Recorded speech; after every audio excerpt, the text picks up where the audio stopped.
नमस्कार दोस्तों, मैं दीपक चंद्रा आईएएस में आप लोगों का स्वागत करता हूं। हम लोग आज करंट अफेयर्स की तीसरी सीरीज पढ़ने जा रहे हैं, जो जुलाई मंथ का ही अभी है। अभी एक क्लास और लगेगी, आज के बाद एक क्लास और लगेगी जुलाई मंथ की करंट अफेयर्स को कंप्लीट होने में।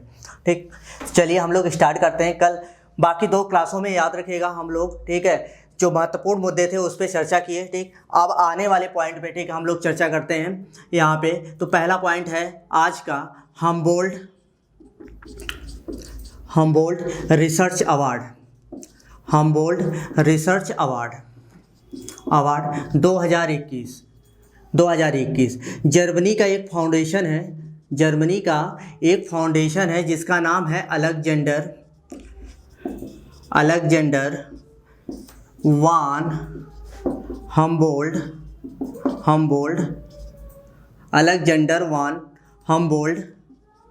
Humboldt foundation. इस फाउंडेशन के द्वारा ये पुरस्कार दिया जाता है। इसमें जो राशि होती है, ठीक है, 60,000 यूरो आपको मिलता है, जिसको भी ये पुरस्कार मिलता है। ठीक, ये पुरस्कार इसलिए इस बार चर्चा में था क्योंकि ये पुरस्कार अब की बार जो भारतीय मूल के अर्थशास्त्री हैं कौशिक बसु उनको दिया गया है। कौशिक बसु ये पश्चिम बंगाल, वेस्ट बंगाल के रहने वाले हैं। कौशिक बसु को दिया गया। कौशिक बसु की उपलब्धियां ये हैं कि ये 2009 से 2012 तक ये भारत सरकार के आर्थिक सलाहकार थे।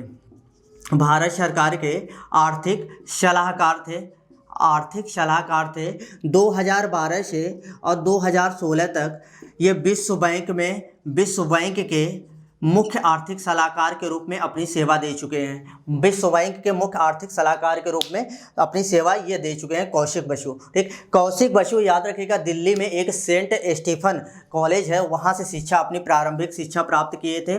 उसके बाद लंदन में ये इकोनॉमिक्स की डिग्री हासिल करने चले गए थे।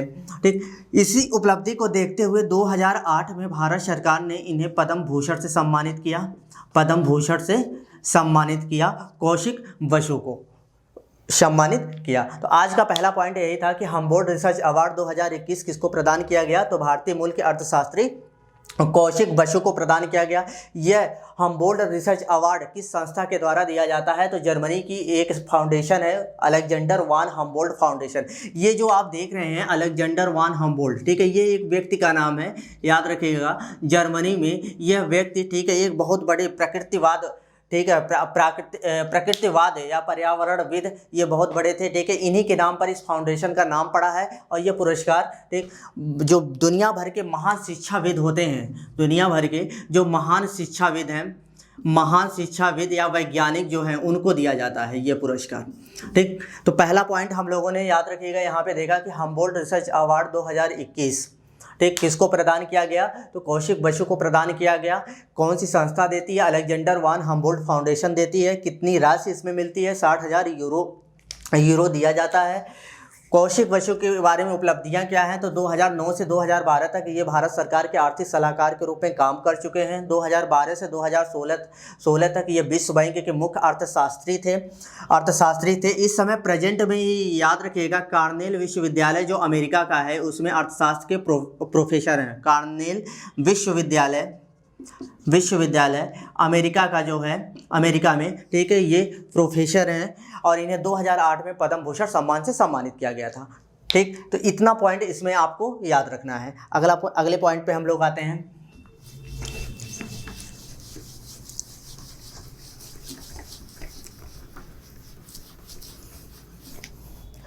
अगले पॉइंट पे यूनेस्को। आपने इसका नाम बहुत सुना होगा। इसका फुल फॉर्म होता है यूनाइटेड नेशन एजुकेशनल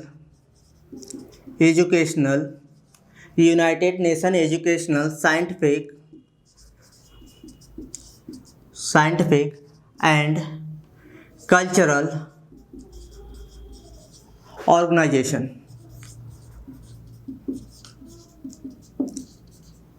हिंदी में इसको हम लोग बोलते हैं संयुक्त राष्ट्र शैक्षिक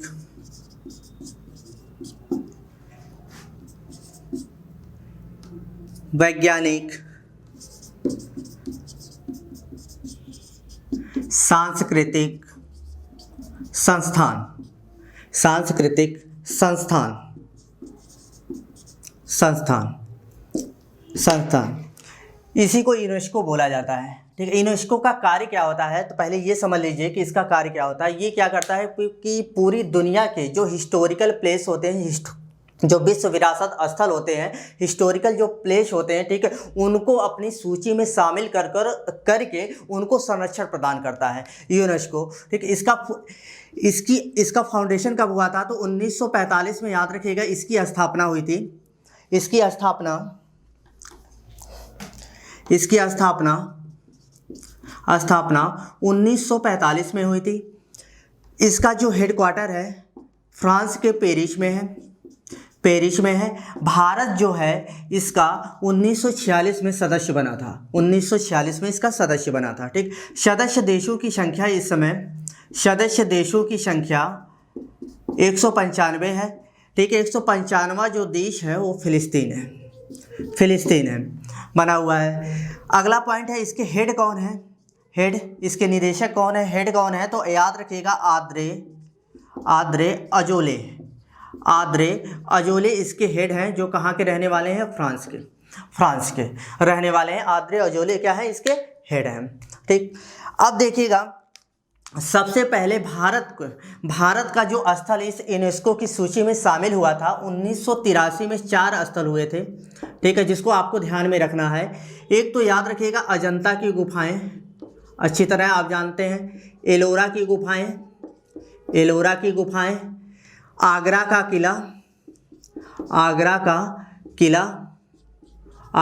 किला और ताजमहल। ठीक है, ताजमहल ये याद रखिएगा, दोनों महाराष्ट्र में है और ये दोनों कहाँ पे हैं, यूपी में है। सबसे पहले याद रखिएगा 1983 में अजंता की गुफाएं, एलोरा की गुफाएं, आगरा का किला, ताजमहल, ठीक है, यूनेस्को की सूची में शामिल किया गया था। ठीक, जुलाई 2021 में ये इसलिए चर्चा में था, जुलाई 2021 में, क्योंकि इसके पहले भारत में, ठीक है, इसकी सूची में शामिल होने वाले भारत के स्थलों की संख्या 42 थी। लेकिन भारतीय पुरातत्व सर्वेक्षण विभाग के द्वारा 9 नाम और भेजे गए थे, जिसमें से इसने 6 नामों पे सहमति दे दी। 6 नामों को शामिल करने की सहमति दे दी अपने लिस्ट में। वो 6 नाम कौन कौन से हैं, तो पहला याद रखिएगा सतपुड़ा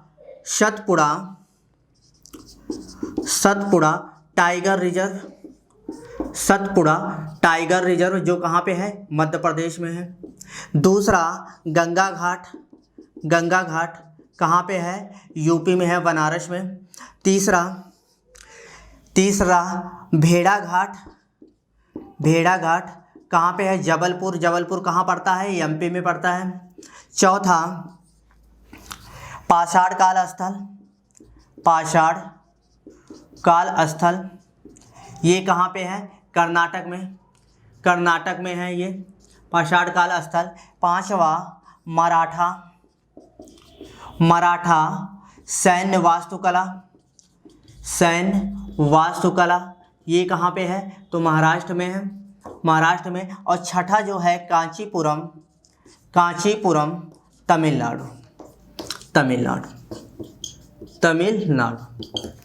तमिलनाडु में स्थित है। ये 6 स्थल ऐसे हैं, Satpura tiger reserve MP, Ganga Ghat Uttar Pradesh, Bheda Ghat Madhya Pradesh, पाषाण काल स्थल कर्नाटक में है, मराठा सैन्य वास्तुकला महाराष्ट्र में है, कांचीपुरम के मंदिर तमिलनाडु में स्थित है। इन 6 स्थलों को याद रखिएगा। ठीक है, यूनेस्को ने अपनी सूची में शामिल करने के लिए अनुमति दे दी है। तो अब टोटल, ठीक है, भारत के स्थल जो यूनेस्को की सूची में शामिल हैं उनकी संख्या कितनी हो गई है, 48 हो गई है। इसको आपको ध्यान में रखना है। हम लोगों ने क्या पढ़ा, यूनेस्को के बारे में पढ़ा। यूनेस्को क्यों चर्चा में है, इस जुलाई 2021 में क्यों चर्चा में था, क्योंकि भारत पुरातत्व सर्वेक्षण विभाग के द्वारा भेजे गए 9 स्थलों में से 6 स्थलों को अपनी सूची में शामिल करने के लिए इसने सहमति दे दी। इस वजह से ये चर्चा में था। यूनेस्को होता क्या है, यूनेस्को का कार्य क्या होता है कि विश्व भर के जो हिस्टोरिकल प्लेस होते हैं, उनको अपनी सूची में शामिल करके उनको क्या करता है, संरक्षण प्रदान करने का कार्य करता है। भारत के याद रखिएगा सब अब तक कितने स्थल शामिल हो चुके हैं, 48 स्थल इसमें शामिल हो चुके हैं। पहले कौन कौन हुआ था, 1983 में अजंता और एलोरा की गुफाएं शामिल हुई थी जो महाराष्ट्र में पड़ती हैं। उसके बाद आगरा का किला और ताजमहल, ठीक है, जो उत्तर प्रदेश में पड़ता है, ये शामिल हुआ था सबसे पहले। उसके बाद इनकी संख्या बढ़ती गई और जुलाई 2021 के पहले टोटल 42 हो गई थी शामिल, 6 और शामिल कर लिया गया। आपकी कितनी संख्या हो गई, 48 हो गई। ठीक, यूनेस्को के बारे में बताया कि यूनेस्को का फुल फॉर्म क्या होता है, united nation educational scientific and cultural organization इसको बोलते हैं। संयुक्त राष्ट्र शैक्षिक वैज्ञानिक सांस्कृतिक संस्थान इसको बोला जाता है। इसकी स्थापना 1945 में हुई थी। भारत इसका सदस्य 1946 में बना था। हेडक्वार्टर इसका क्या है, पेरिस में स्थित है। फ्रांस की राजधानी पेरिस, याद रखिएगा, फ्रांस की राजधानी पेरिस में स्थित है। सदस्य देशों की संख्या कितनी है, 195 है। ठीक, 195वां जो देश है वो कौन सा है, फिलिस्तीन है। हेड इसके कौन है, आद्रे अजोले हैं जो फ्रांस के रहने वाले हैं। ठीक, तो इतनी बातें याद रखिएगा यूनेस्को के बारे में हम लोगों ने पढ़ा। ये हमारा दूसरा पॉइंट हो गया। अब आगे आते हैं हम लोग तीसरे पॉइंट पे अपने।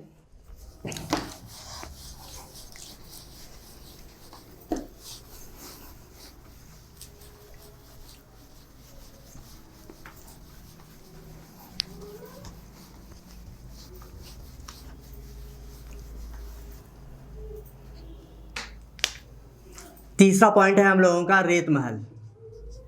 रेत महल, रेत महल याद रखिएगा, आपने देखा होगा कि उड़ीसा के तटों पे सुदर्शन पटनायक के द्वारा कुछ मूर्तियां बनाई जाती थी रेत से, बालू से ही, जो काफ़ी अच्छी होती थी। उसके बाद पानी आता था, उस मूर्तियों को क्या करता था, ठीक है, समाप्त कर देता था। ठीक, तो वैसे ही याद रखिएगा डेनमार्क में, ठीक है, समुद्र के तट के किनारे रेत महल का निर्माण किया गया है, जो विश्व का पहला रेत महल है।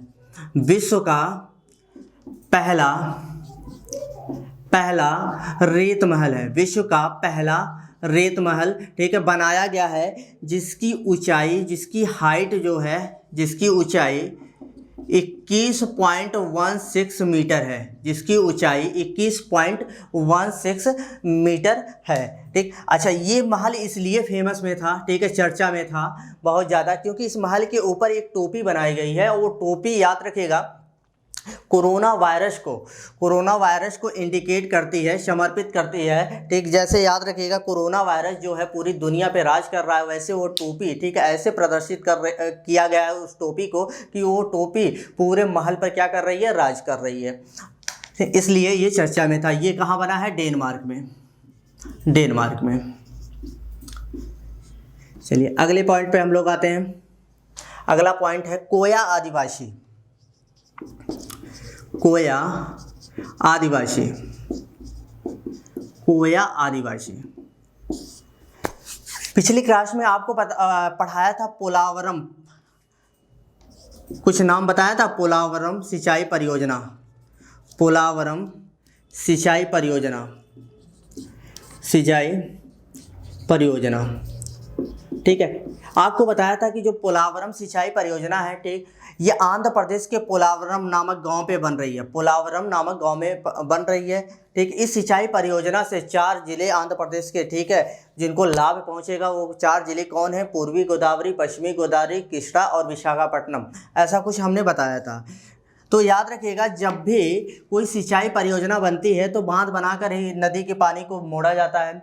जैसे मान लीजिए ये नदी जा रही है, ठीक है, ये नदी जा रही, इसका पानी जा रहा है। अगर इस नदी के पानी को आप रोकेंगे बांध बनाकर, तो ये नदी का जो पानी है इधर चारों ओर, ठीक है, फैल जाएगा, चारों ओर ये फैल जाएगा। तो इसके आसपास के जो लोग हैं, जो रहते हैं, ठीक है, उनके जीवन पे संकट उत्पन्न हो जाएगा। ठीक, तो वैसे ही याद रखिएगा पोलावरम जो सिंचाई परियोजना बनाई जा रही है, गोदावरी नदी के आसपास यहाँ जंगलों में कुछ आदिवासी लोग रहते हैं, जिनको बोलते हैं हम लोग कोया आदिवासी। ठीक है, तो कोया आदिवासी जुलाई में इसलिए चर्चा में थे कि इनका पुनर्वास किया जा रहा है। पुनर्वास का मतलब है कि एक स्थान से हटाकर दूसरे स्थान पर इनको बसाया जा रहा है। जैसे आप लोग देखे होंगे जब अखिलेश की गवर्नमेंट थी तो आगरा एक्सप्रेसवे का निर्माण हो रहा था, तो उसके रास्ते में कई गांव आ रहे थे, तो उन गांवों को हटाकर दूसरे जगह शिफ्ट किया गया था। तो वैसे ही याद रखिएगा इन लोगों को वहाँ से हटाकर, ठीक है, दूसरी जगह बसाया जा रहा है। तो इसलिए ये कोया आदिवासी के लोग, ठीक है, क्या है, चर्चा में हैं इस समय। ठीक, चलिए अब हम लोग आगे देखते हैं।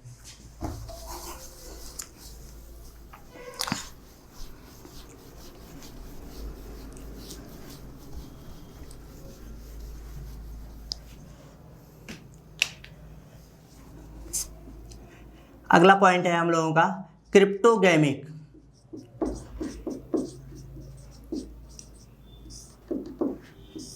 क्रिप्टोगेमिक याद रखिए, उत्तराखंड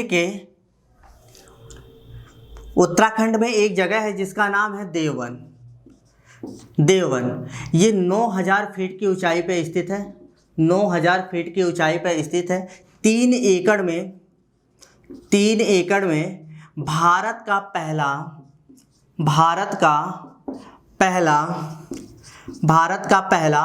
क्रिप्टोगेमिक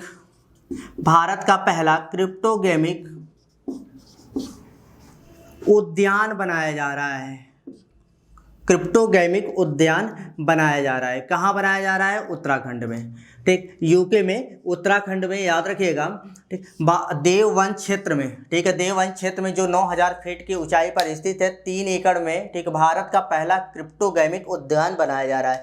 इंपॉर्टेंट है, आप लोग वनस्पति पढ़ते होंगे, वनस्पति विज्ञान। ठीक है, तो उसमें आप लोग अच्छी तरह जानते होंगे क्रिप्टोगेमिक किसको बोलते हैं और फनेरियोगेमिक किसको बोलते हैं। ठीक, तो क्रिप्टोगेमिक में वो पेड़ पौधे शामिल रहते हैं, वो पेड़ पौधे होते हैं जिनमें फल, फूल और बीज नहीं आते हैं। ठीक है, याद रखिएगा, फल, फूल और बीज, ठीक है, बीज नहीं आते हैं तो वो क्रिप्टोगेमिक कहलाते हैं। जैसे अगर एग्जाम्पल के तौर पे हम लोग लें तो याद रखिएगा, जैसे शैवाल हुआ जिसको एल्गी हम लोग बोलते हैं, कवक हुआ जिसको फंगस बोलते हैं, लाइकेन हुआ जो शैवाल और कवक का क्या होता है, मिश्रण होता है, लाइकेन हुआ।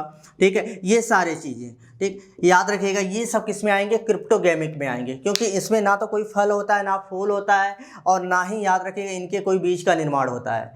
ठीक, लेकिन जैसे आम का पेड़ हुआ, ठीक है, चने का पेड़ हुआ, मटर का पेड़ हुआ, ये सब फेनेरियोगेम में आएंगे, क्योंकि उसमें फल फूल लगते हैं और उसके बीज का भी निर्माण होता है।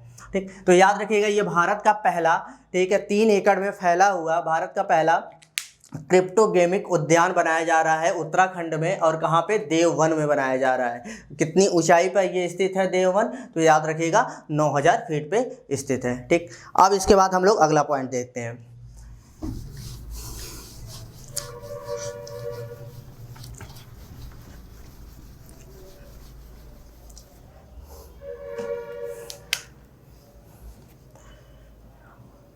अगला पॉइंट है मुख्यमंत्री कोविड-19 विधवा सहायता योजना। मुख्यमंत्री कोविड-19 विधवा सहायता योजना। मुख्यमंत्री कोविड-19 विधवा सहायता योजना, ये किसकी योजना है? तो याद रखिएगा, असम सरकार की। इसमें जो विधवा हो चुकी हैं महिलाएं कोरोना काल में, उनको 2.5 लाख रुपए की आर्थिक सहायता प्रदान की जाएगी। किसको? कौन प्रदान करेगा? तो असम की सरकार करेगी, याद रखिएगा। ठीक, उनको 2.5 लाख आर्थिक सहायता उनके लिए प्रदान की जाएगी। कंडीशन यही है कि उनके परिवार की जो वार्षिक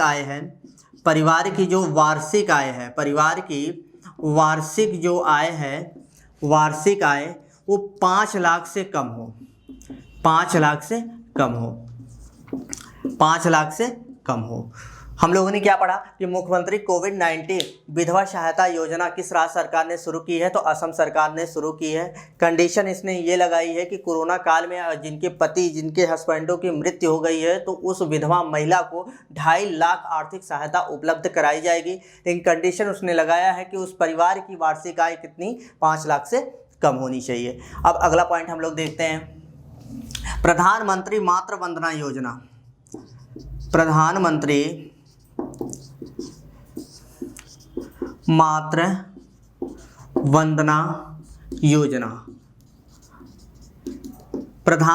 मातृ वंदना योजना, ये याद रखिए 1 जनवरी 2017 में शुरू हुई थी। 1 जनवरी 2017 में शुरू की गई थी प्रधानमंत्री मातृ वंदना योजना। ठीक है, इस योजना को शुरू करने का मेन पर्पज, जो मुख्य उद्देश्य था, ये था कि जो भारत में गर्भवती महिलाएं जो भारत में गर्भवती महिलाएं एवं स्तनपान कराने वाली जो महिलाएं हैं, स्तनपान कराने वाली जो महिलाएं हैं उनके स्वास्थ्य में सुधार लाना। इस योजना का प्रमुख उद्देश्य यही था शुरू करने का कि गर्भवती जो महिलाएं हैं और जो स्तनपान कराने वाली महिलाएं हैं उनके स्वास्थ्य में सुधार लाना।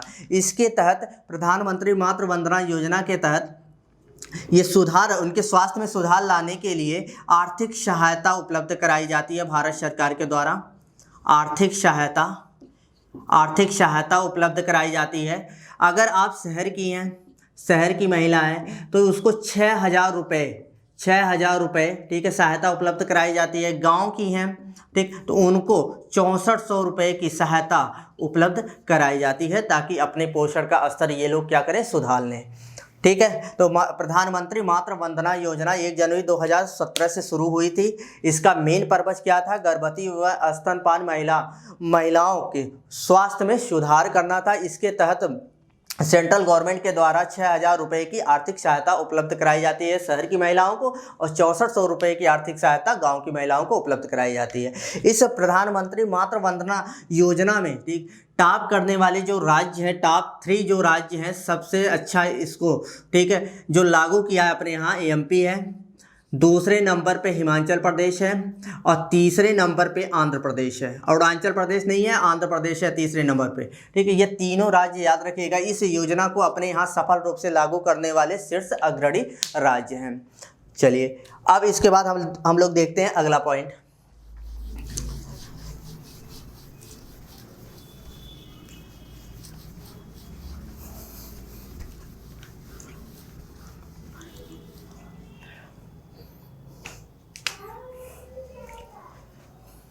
अगला पॉइंट है हम लोगों का, जुलाई के मंथ में एक विवाद उठ गया था बहुत ज़्यादा। क्या हुआ था, एक 10 वर्षीय हाथी की डेथ हो गई थी उड़ीसा में। 10 वर्षीय हाथी की मृत्यु हो गई थी। कहाँ पे, उड़ीसा में। उड़ीसा का एक क्षेत्र है बंटाला ठीक है, इस बंटाला में, ये उड़ीसा में पड़ता है ठीक है, ये जंगली क्षेत्र है बंटाला। तो उस जंगली क्षेत्र के चारों ओर याद रखिएगा आदिवासी लोग रहते हैं, जनजाति जिसको बोलते हैं आदिवासी लोग रहते हैं। तो इनका मुख्य जो व्यवसाय है वो है शिकार करना। ठीक है, इनका मुख्य व्यवसाय क्या है, शिकार करना है। तो याद रखिए वो लोग ठीक है शिकार के जंगली जानवरों के शिकार के पर्पस से ठीक है बिजली का तार बिछाए थे और गलती से याद रखिएगा वो तार जो है ठीक है उस तार की चपेट में हाथी का एक बच्चा 10 साल का आ गया।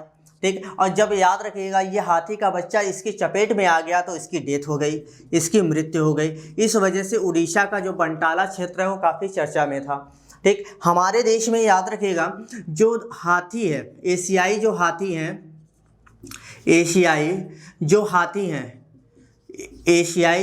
हैं ठीक है, इनका व्यापार करना, इनकी तस्करी करना, इनका शिकार करना अवैध माना जाता है। ठीक है, अवैध है याद रखिएगा 1972 से अवैध है। अगर ऐसा करते हुए पकड़े गए तो 7 साल की सज़ा और भारी जुर्माने का प्रावधान है। क्यों? क्योंकि 1972 में एक कानून आया था, अधिनियम आया था, वन्य जीव संरक्षण अधिनियम।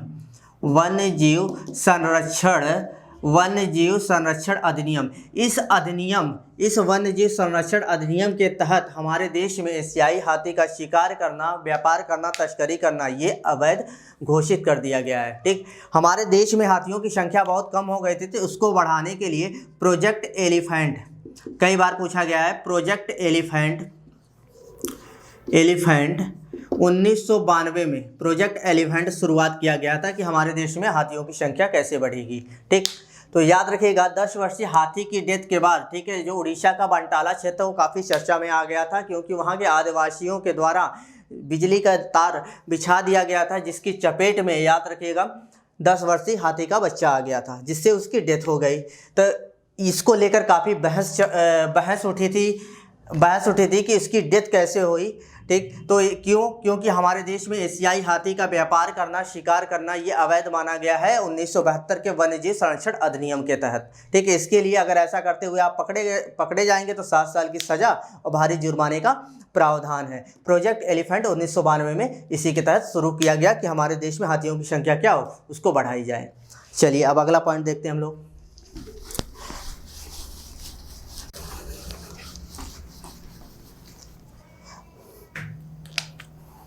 अगला पॉइंट है हेनले पासपोर्ट इंडेक्स।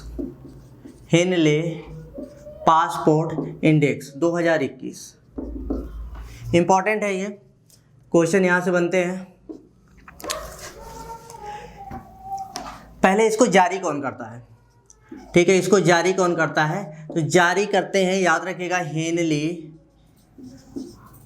हेनली एवं मार्ट नर्स एक संस्था है, इसके द्वारा जारी किया जाता है। इसका हेडक्वार्टर लंदन में है। ये होता क्या है? तो भाई किस देश का पासपोर्ट कितना ज़्यादा शक्तिशाली है, ठीक है, उसके आधार पर उस देश को रैंकिंग दी जाती है। ठीक, जैसे आप 2 चीज़ सुने होंगे, कहीं भी अगर विदेश की यात्रा करना होता है तो पासपोर्ट और वीज़ा, ऐसा सुना होगा आपने। ठीक है, तो पासपोर्ट वो होता है जो ये इंडिकेट करता है कि आप उस देश के क्या है, नागरिक हैं। ठीक है, जैसे अगर आपके पास भारत देश का पासपोर्ट है तो इसका मतलब ये हुआ कि आप भारतीय नागरिक हैं। ठीक, वीज़ा याद रखिएगा वो होता है जिस देश की आपको यात्रा करना है। ठीक है, यात्रा करने की ये अनुमति देता है, और पासपोर्ट ये बताता है कि आप उस देश के क्या नागरिक हैं। तो किस विश्व में कुछ ऐसे भी देश हैं जिस देश का पासपोर्ट अगर आपके पास है तो आप याद रखिएगा बिना पूर्व वीज़ा के भी उस देश की यात्रा कर सकते हैं। ठीक, तो जैसे जापान जो देश है, ठीक, अगर जापान देश का पासपोर्ट आपके पास है तो आप याद रखिएगा पूरे विश्व में 192 देशों की यात्रा बिना पूर्व वीज़ा के कर सकते हैं। ठीक, ऐसे सिंगापुर का है तो 192 देशों का, साउथ कोरिया का है तो 190 देशों का। ठीक, ऐसे करके याद रखिएगा रैंकिंग प्रदान की गई है कि किस देश का पासपोर्ट जो है सबसे ज़्यादा प्रभावशाली है, सबसे ज़्यादा शक्तिशाली है। ठीक, तो इसके आधार पे याद रखिएगा, इसके आधार पे जो नंबर 1 की रैंकिंग मिला है वो जापान को मिला है, और सिंगापुर को मिला है। ठीक है, अगर इन देशों का पासपोर्ट आपके पास है तो 192 देशों की यात्रा बिना पूर्व वीज़ा के आप कर सकते हैं। दूसरी रैंकिंग जर्मनी और दक्षिण कोरिया।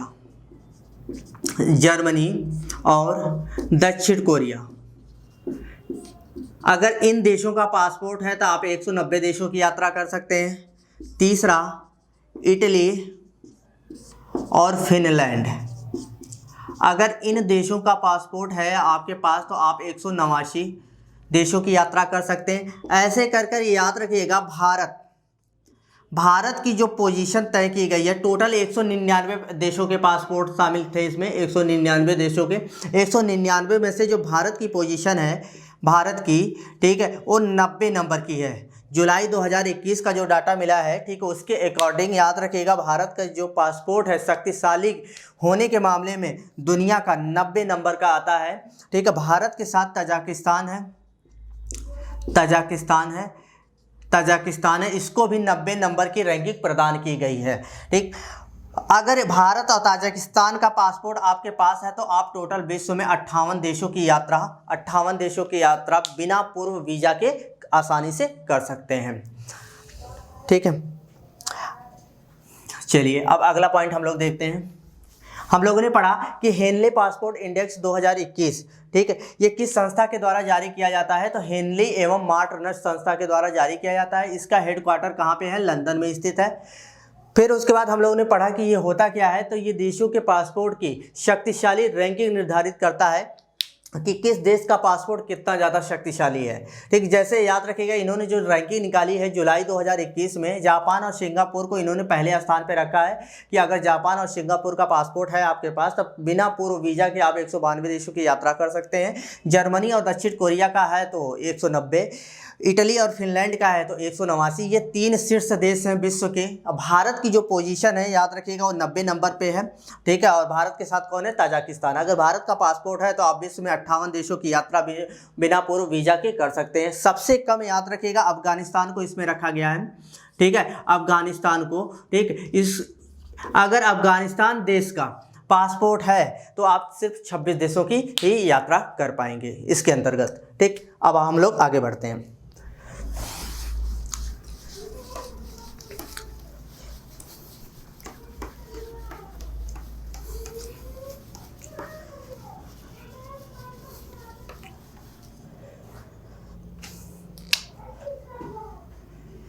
अगला पॉइंट है विश्व जनसंख्या दिवस। विश्व जनसंख्या दिवस कब मनाया गया है? 11 जुलाई को। विश्व जनसंख्या दिवस 11 जुलाई को मनाया जाता है। सबसे पहली बार 11 जुलाई 1987 को विश्व की जनसंख्या 5 अरब हुई थी। 5 अरब, पूरे विश्व की जनसंख्या 5 अरब हुई थी। तो जनसंख्या पर लोगों को जागरूक करने के लिए या लोगों को जागृत करने के लिए 11 जुलाई को तब से विश्व जनसंख्या दिवस मनाया जाता है।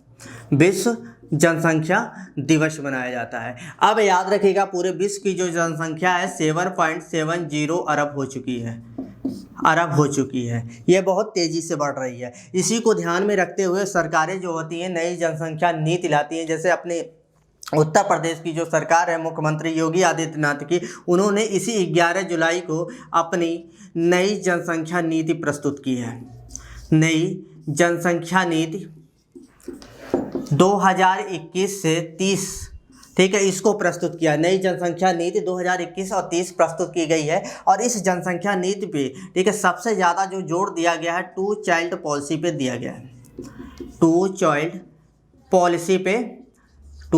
पॉलिसी पे दिया गया, मतलब 2 बच्चों से ज़्यादा नहीं होनी चाहिए। टू चाइल्ड पॉलिसी से, ठीक है, इस पे जोर दिया गया है, ठीक है। इसके लिए इन्होंने प्रोत्साहन की भी बात कही है। जैसे अगर कोई गवर्नमेंट एम्प्लॉई है, उसके 2 बच्चे हैं, ठीक है, तो उनके प्रमोशन में, उनकी सैलरी के इंक्रीमेंट में, उनके आवासीय सुविधाओं में, ठीक है, उनके पीएफ में अलग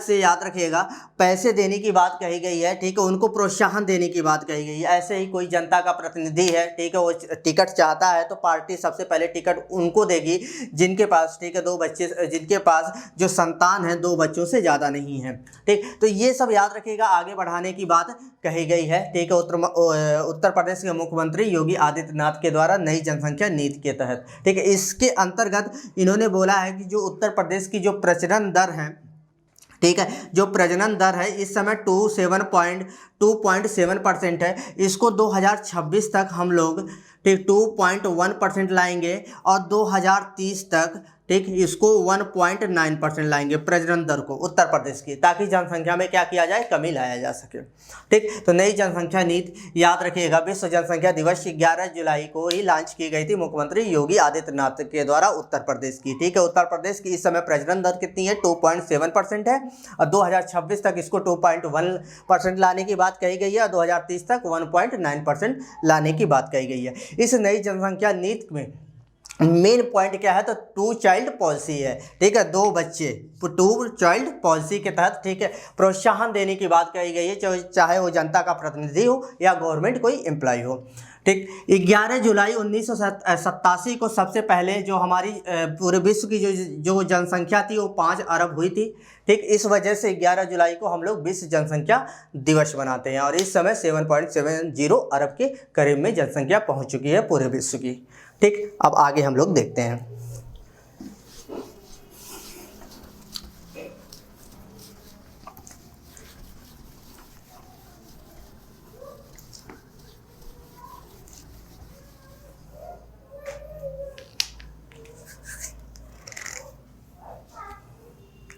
अगला पॉइंट है राष्ट्रीय याक अनुसंधान केंद्र। राष्ट्रीय याक अनुसंधान केंद्र इसकी स्थापना 1989 में हुई थी। कहाँ पे है ये? तो अरुणाचल प्रदेश के दिरांग में स्थित है ये।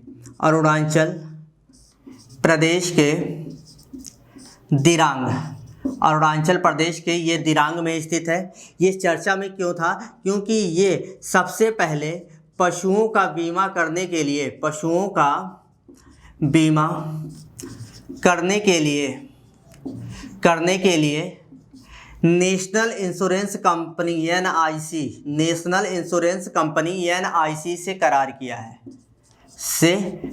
किया है, समझौता करार किया है। याद रखिएगा, राष्ट्रीय याक अनुसंधान केंद्र क्यों चर्चा में है? तो इसलिए चर्चा में है क्योंकि ये अनुसंधान केंद्र सबसे पहले पशुओं का बीमा करने के लिए जो हमारे यहाँ नेशनल इंश्योरेंस कंपनी है, जिसको NIC बोलते हैं, उससे करार किया है। ठीक, इसकी स्थापना कब हुई थी? 1989 में हुई थी। अरुणाचल प्रदेश के दिरांग में ये स्थित है। जैसे इंसानों का याद रखिएगा बीमा होता है, ठीक, बीमा होता है तो उनके मरने के बाद उस बीमा की राशि को, ठीक है, उनके घर वालों या उनका जो नॉमिनी होता है उसके द्वारा, ठीक है, उनको दे दिया जाता है। वैसे ही जो पशुओं का बीमा होगा, यदि पशुओं को दुर्घटनावश, ठीक है, डेथ हो जाती है या बीमारी से वो मर जाते हैं, तो उनका अगर बीमा हुआ रहेगा तो उस बीमे की राशि को पशु मालिक को सौंप दी जाएगी, पशु मालिक को दे दी जाएगी। ठीक, चलिए अब अगला पॉइंट देखते हैं हम लोग।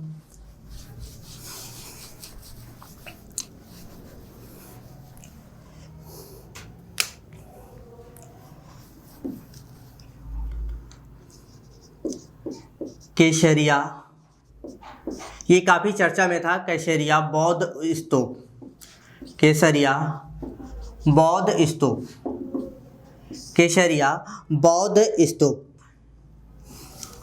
ये याद रखिए बिहार के चंपारण जिले में स्थित है। बिहार के चंपारण जिले में स्थित है। बिहार के चंपारण जिले में स्थित है। ये चर्चा में इसलिए है क्योंकि ये विश्व का सबसे बड़ा व ऊंचा स्तूप है। विश्व का सबसे बड़ा व ऊंचा स्तूप है। ये 104 मीटर ऊंचा है। पहले 150 था, ठीक है, लेकिन अब 104 मीटर ये ऊंचा है।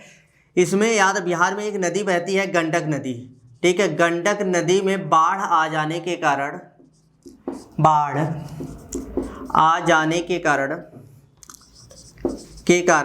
यह स्तूप डूब गया था। इस वजह से याद रखिए ये जुलाई मंथ में क्या था? चर्चा में था। ठीक है, इसको याद, आप अगर पढ़े होंगे इतिहास तो लिच्छवी के राजा, एक लिच्छवी वंश था जो महाजनपद काल था, ठीक है, लिच्छवी वंश था, इनके द्वारा इस स्तूप का निर्माण किया गया था। ठीक, 1998 में भारतीय पुरातत्व विभाग के अधिकारियों ने इस स्तूप की खोज की थी। ठीक है, ये बिहार के चंपारण जिले में स्थित है। ये विश्व का सबसे बड़ा और ऊंचा स्तूप है। इसकी ऊंचाई कितनी है? 104 मीटर है। ठीक, गंडक नदी में बाढ़ आ जाने के कारण ये स्तूप क्या हो, डूब गया था, इसलिए ये चर्चा में था। ठीक, अगला पॉइंट हम लोग देखते हैं। हम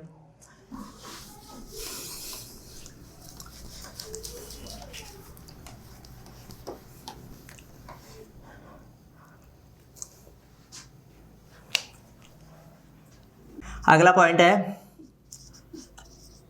विश्व बैडमिंटन चैंपियनशिप। विश्व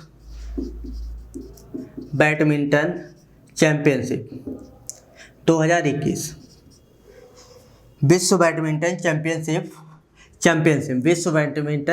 चैंपियनशिप देखिए, 2026 की मेजबानी करने का अधिकार भारत को प्राप्त हुआ है। 2026 की मेजबानी भारत करेगा विश्व बैडमिंटन चैंपियनशिप की। ये दूसरी बार ऐसा है कि मेजबानी ये करने जा रहा है भारत। इसके पहले 2009 में, ठीक, मेजबानी भारत कर चुका है इसका, विश्व बैडमिंटन चैंपियनशिप का। और कहाँ किया था? हैदराबाद में, ठीक है, किया था। अगला पॉइंट आते हैं हम लोग।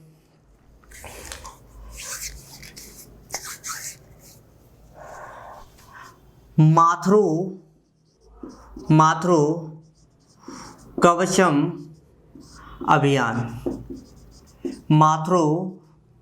अभियान किस राज्य सरकार के द्वारा शुरू किया गया है? तो केरल के द्वारा शुरू किया गया है। केरल के द्वारा ठीक है, केरल के द्वारा इसको शुरू किया गया है। इसका उद्देश्य क्या है कि जो केरल में प्रेग्नेंट महिलाएं हैं, जो गर्भवती महिलाएं हैं, उनको वैक्सीन कोविड-19 का टीका लगाया जा सके, कोविड-19 का टीका लगाया जा सके जो गर्भवती महिलाएं हैं, जो प्रेग्नेंट महिलाएं हैं, ठीक है, उनको कोविड-19 का टीका लगाया जा सकते हैं। इस कार्य के लिए, ठीक है, वहाँ के जो आशा कार्यकर्ती हैं उनको नियुक्त किया गया है। आशा कार्यकर्तियों को वहाँ पे नियुक्त किया गया है इस कार्य के लिए। तो मातृ कवचम अभियान किसने शुरू किया है? केरल सरकार के द्वारा शुरू किया गया है। जो वहाँ पे प्रेग्नेंट महिलाएं हैं उनको कोविड-19 का टीका लगाने के लिए आशा कार्यकर्ताओं को यह जिम्मेदारी सौंपी गई है। चलिए अगला पॉइंट देखते हैं हम लोग।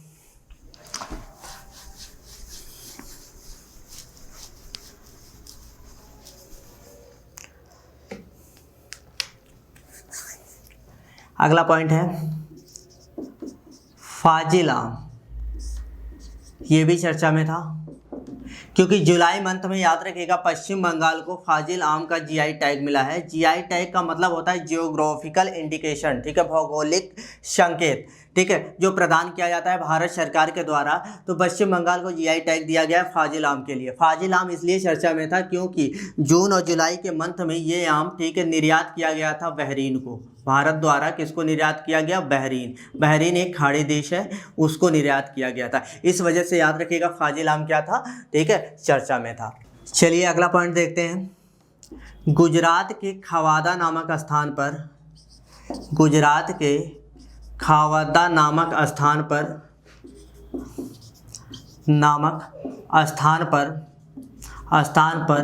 भारत का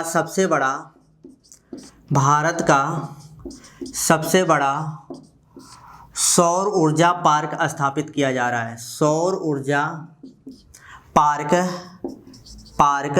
स्थापित किया जा रहा है। सौर ऊर्जा पार्क स्थापित किया जा रहा है जिसकी क्षमता 4750 मेगावाट बिजली उत्पादन करने की रहेगी। 4750 क्यों? क्योंकि याद रखिएगा सेंट्रल गवर्नमेंट की एक स्कीम है कि 2032 तक हमें जो नवीकरणीय ऊर्जा है, जो सौर ऊर्जा है, उससे लगभग 60 गीगावाट बिजली का उत्पादन करने का लक्ष्य रखा गया है सेंट्रल गवर्नमेंट के द्वारा। तो इसी की पूर्ति के लिए गुजरात के खावादा नामक स्थान पर भारत का सबसे बड़ा सौर ऊर्जा पार्क स्थापित किया जा रहा है, जिसकी बिजली उत्पादन की जो क्षमता होगी कितनी होगी? 4750 मेगावाट होगी। ठीक, तो आज के लिए दोस्तों सर इतना ही।